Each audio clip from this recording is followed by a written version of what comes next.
Hi everyone, welcome to another one of my FE12 low turn count playthroughs on H4 Lunatic Reverse difficulty. This time I'll play the game with the reverse recruitment mod developed by Rad.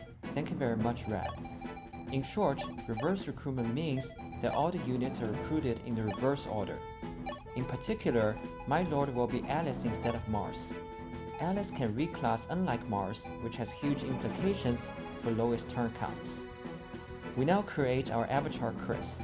His starting class is Male Cavalier, whose superior 9 move is great for the prologue. In terms of the bonuses, Noble's Child gives +2 base speed and 5% speed growth. Next, I usually choose Diversity, which gives +1 strength and 10% strength growth, but +1 defense is better for this run as we will see shortly. So we go with Kindness this time. Finally, I choose Enlighten for 30% HP growth, giving Cavalier Kris 100% HP growth. With that, we have our avatar, and here we go. The first few prologues are not too difficult to beat, but I want to clear them with the lowest turns possible, and conditional on that, give maximal experience to Kris. The ultimate goal is to get Kris level 9 before prologue 8, because my strategy there depends on Kris being able to double 11 Sword Thief with searching speed. With some unusual maneuvers, Kris will be able to reach level 9, just barely. Here in Prologue 1, it takes at least 3 turns to clear the map, because Jagan cannot be reached in turn 1 and takes 3 hits to kill. Within those 3 turns, I want Kris to gain as much chip experience as possible, so I reroll the map such that the soldier has 6 speed instead of 5. Yes, his speed is rolled upwards. 9 speed Kris does not double this soldier and kills him with 3 hits instead of 2 thanks to having 1 less strength by choosing Kindness over Diversity just now. The soldier must also roll 14 attack instead of 15 for Kris to barely survive 3 hits. Finally, Jagan rolls 28 HP instead of 27 so that Kris can hit him 4 times instead of 3. But Kris cannot tank any single hit from Jagan, so I suspend Rip Kris to dodge Jagan's 85 displayed hit 4 times in a row, or about 4% chance to dodge each time. I should have mentioned that this is a rigged run, meaning that I'll frequently suspend and use Savestates to rig crits, dodges, and level ups. Okay, after Kris dodged 4 times, Prologue 1 is cleared in 3 turns and Kris reaches level 2.94. Under normal play, he would only be 2.6 or 2.7, so there is a big difference. The last one of those dodges is followed by a level up, which I also had to rig. I want my physical units to gain strength, speed, and defense during every level up, at least in the early game. I was lucky to get it here in conjunction with the dodge. In Prologue 2, we get our first recruit, Michaelis, who replaces Ryan. Michaelis is a very good unit. Just look at those base stats. Compared to level 1 fighter Kris with the bonuses that we chose, Michaelis starts with 2 more HP, 1 more speed, 1 more defense, and 2 less strength. His strength is slightly weak only because his 50% strength growth drags down the base, due to how base stats are calculated under reverse recruitment.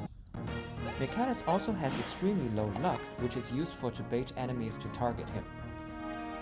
Coming back to this map, we will be able to clear in 2 turns thanks to the fact that once Kris levels up in turn 1, he will reach 11 speed and be able to double Luke, who has 7 speed. Rody with 6 speed is also doubled. 3 hits from Kris and 1 hit from Michaelis are sufficient to kill Luke, while 4 hits from Kris can kill Rody. The only issue is that Kris cannot tank 2 hits from Luke plus 2 hits from Rody. Fortunately, Kris can dodge Rody in turn 2 enemy phase with the help of the Forge. With the 15 extra avoid, Kris faces 88 displayed hit from Rody, or about 3% chance to dodge. I like to mention that essentially the same strategy works in vanilla FE12 with Ryan hitting Luke in turn 2 instead of turn 1. 2 turn in Prologue 2 there will lead to a turn save that I always wanted to achieve, but I only discovered this new strategy recently when playing reverse recruitment.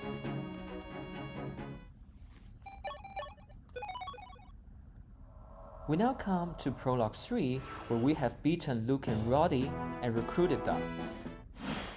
Actually no, this is reverse recruitment, so we get Nina and Maria instead.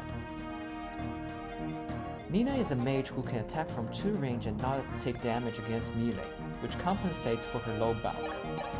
Maria is a cleric who can heal other units. She's even weaker than Nina, so weak that she's one-shot by the near fighter whenever he rolls 20 attack. For this clear to work, that fighter must roll 19 attack so that Maria barely survives on a 4. He also rolls 6 speed instead of 7 for 10 speed Michaelis to double. In turn 1, Kris has to crit the mercenary from above at about 8% chance, reaches level 4 and enters the range of both Sheeta and the far fighter. Then in enemy phase, the near fighter attacks Michaelis instead of Maria, despite Michaelis having higher defense, because he sees at least 2% chance of crit killing Michaelis. Kris has to crit the far fighter while weakening Sheeta.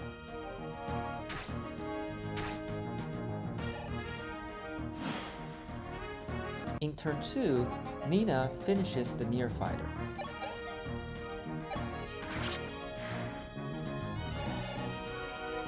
Then Michaelis weakens Sheeta further for Kris to kill.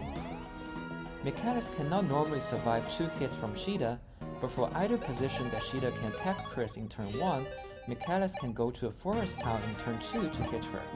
This increases his avoid by 10, and together with the weapon triangle advantage, reduces Sheeta's displayed hits to 86. So Michaelis has about 8% chance to dodge one of Sheeta's hits, enabling Kris to get the kill and be very close to level 5. Before entering Prologue 4, Jagan asks us a seemingly innocuous question, but our answer will determine whether we fight Athena or George. Under normal play, Athena will join us after we beat her, and she's quite strong in later Prologue maps. Under reverse recruitment, Athena doesn't join. Instead, we'll get Barst, who is even stronger, as we will see. So we still answer yes to Jagan. If we answered no, we would fight George and get Gordon's replacement Nagy, who's not as good as Barst. Regardless of our answer though, when entering Prologue 4, we get 2 more units, Astrom and Zane, who replace Riss and Sheeta respectively. Astrom joins with very good stats as a level 3 mercenary, and Zane is just as amazing as he is in vanilla FE12. For this map, we face quite a few enemies, and Athena is very strong, requiring at least 4 hits to kill. So in order to clear in 2 turns, I need to rig 3 crits in turn 1 to kill the nearest Myrmidon and soldiers, so that Kris can move forward to kill the archer and be in range of Athena. Rigging Nina's 1% crit on a soldier is not very pleasant, but I don't see any other way. And while it's preferable for Michaelis to crit a soldier with weapon triangle advantage, I cannot do that either because Maria is 1 tile short of healing Michaelis afterwards. So Michaelis ends up having to crit the Myrmidon on the pillar with only 57 displayed hit. Anyways, with these crits we can get rid of 4 enemies in turn 1 player phase. In enemy phase, the mercenary suicides on Kris, who reached level 5 just now, and is exactly able to 1-round KO if he hasn't missed any strength level ups.